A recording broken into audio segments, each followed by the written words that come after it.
चुड़ैल वाला कब्रिस्तान। ये कहानी है साल 1841 की, जहां एक बड़े आबादी वाले गांव में बाहर से कुछ लोगों ने आकर अस्पताल बनवाने का एक प्रोजेक्ट शुरू किया। अस्पताल की बिल्डिंग बनने का काम शुरू हो चुका था। सभी लोग अपने अपने काम में लगे हुए थे। बिल्डिंग के काम को हरिराम करवा रहा था। हरिराम उसी सालों पुराने गांव का सबसे बड़ा ठेकेदार था, जिसने उस अस्पताल की बिल्डिंग को बनाने का ठेका लिया था।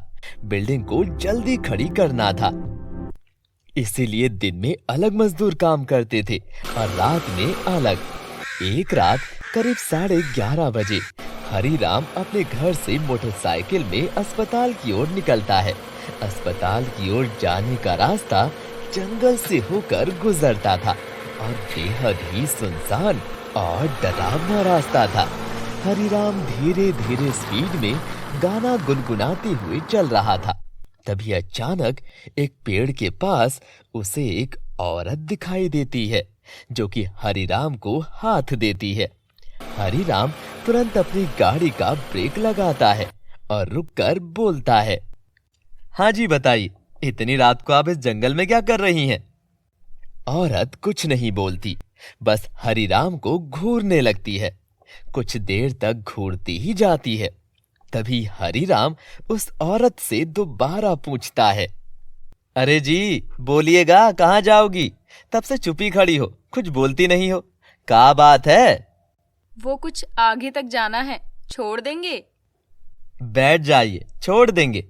औरत हरिराम के पीछे बैठ जाती है और अपना एक हाथ उसके कंधे पर रखती है। तभी हरिराम अपनी बाइक स्टार्ट करता है, लेकिन बाइक स्टार्ट नहीं होती। क्या हुआ इस फटफटिया को, स्टार्ट क्यों नहीं हो रही है?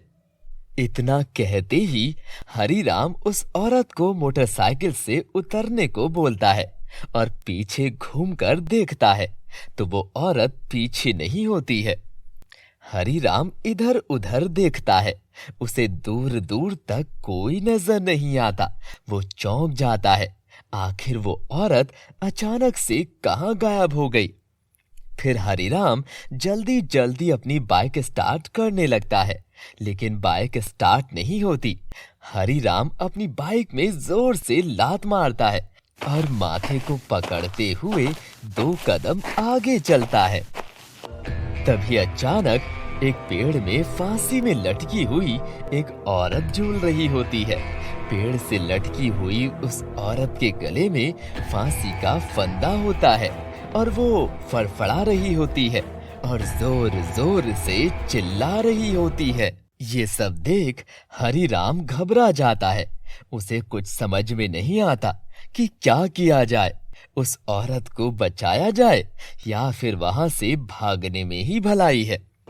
एक नजर औरत के चेहरे पर पड़ती है तो हरिराम की आंखें फटी की फटी रह जाती हैं। वो औरत और कोई नहीं बल्कि वही होती है जिसने हरिराम को हाथ देकर रोका होता है।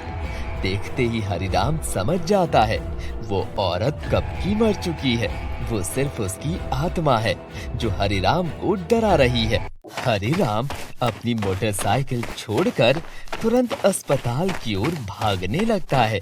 भागते भागते अस्पताल पहुंच जाता है। अस्पताल में जाते ही हरिराम सारे मजदूर से काम बंद करके अपने अपने घर जाने को बोलता है और एक मजदूर को उसके साथ रुकने को बोलता है। हरिराम और उसका मजदूर उस रात हॉस्पिटल की बिल्डिंग में ही रुकते हैं, क्योंकि उन्हें कल के काम का सेटलमेंट करना था। आधी रात हो जाती है, तभी किसी बच्ची की रोने की आवाज आने लगती है। कुछ ही देर बाद वही बच्ची हंसने लगती है। हरिराम और मजदूर समझ नहीं पाते कि आखिर हो क्या रहा है। मजदूर काफी डर जाता है और हरिराम से बोलता है, साहब जी, हमें यहाँ से निकलना चाहिए, कुछ ठीक नहीं लग रहा है। ठीक बोल रहे हो तुम, पता नहीं आज हो क्या रहा है। पहले वो चुड़ैल और अभी बच्ची के रोने की और हंसने की आवाज। हे भगवान! तभी अचानक दीवार के पीछे से घुटनों के बल चलते हुए एक बच्ची हंसते हंसते दोनों के पास धीरे धीरे बढ़ती है। हरिराम और उस मजदूर की नजर बच्ची पर पड़ती है। दोनों देखते ही कांपने लगते हैं।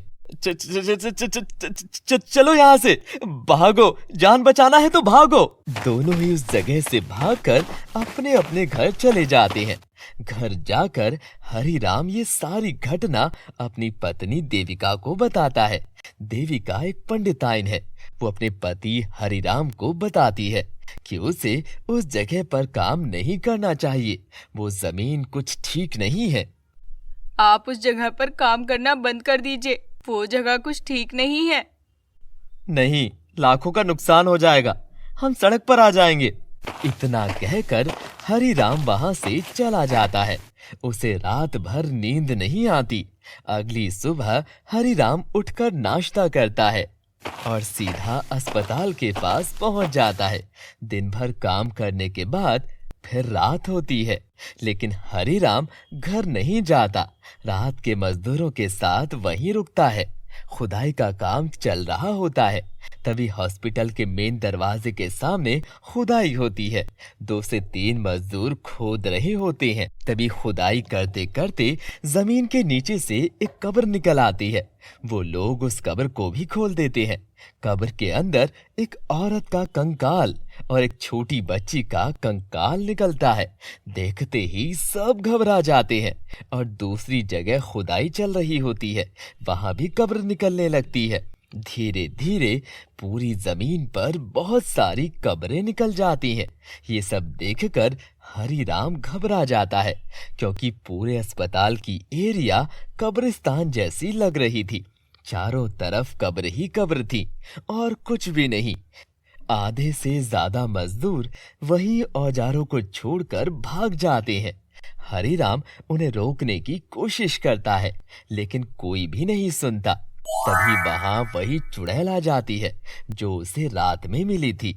हरिराम तुरंत फावड़ा उठाता है और चुड़ैल के ऊपर मारता है, लेकिन उसे कुछ असर नहीं पड़ता। तभी वो चुड़ैल हंसते हुए हरिराम से बोलती है, ये जगह सिर्फ मेरी है, चला जा यहाँ से। इधर कोई अस्पताल नहीं बनेगा। गांव वालों ने मुझे और मेरी बच्ची को मारकर यहाँ दफना दिया था और अब ये जगह सिर्फ मेरी है, चला जा यहाँ से। नहीं, मैं नहीं जाऊंगा। तू जाएगी यहाँ से, सिर्फ तू। मैं यहाँ अस्पताल बनाकर ही रहूंगा। हरिराम के इतना बोलते ही वो चुड़ैल बहुत ही बेरहमी से उसे मार डालती है और हरिराम के खून से उस अस्पताल की बिल्डिंग की दीवार पर लिख देती है, ये जगह मेरी है, यहाँ कोई अस्पताल नहीं बनेगा, ये कब्रिस्तान सिर्फ मेरा है। और फिर हरिराम की मृत्यु हो जाती है। इस घटना को देखने के बाद उस जगह को पूरी तरह से बंद कर दिया जाता है।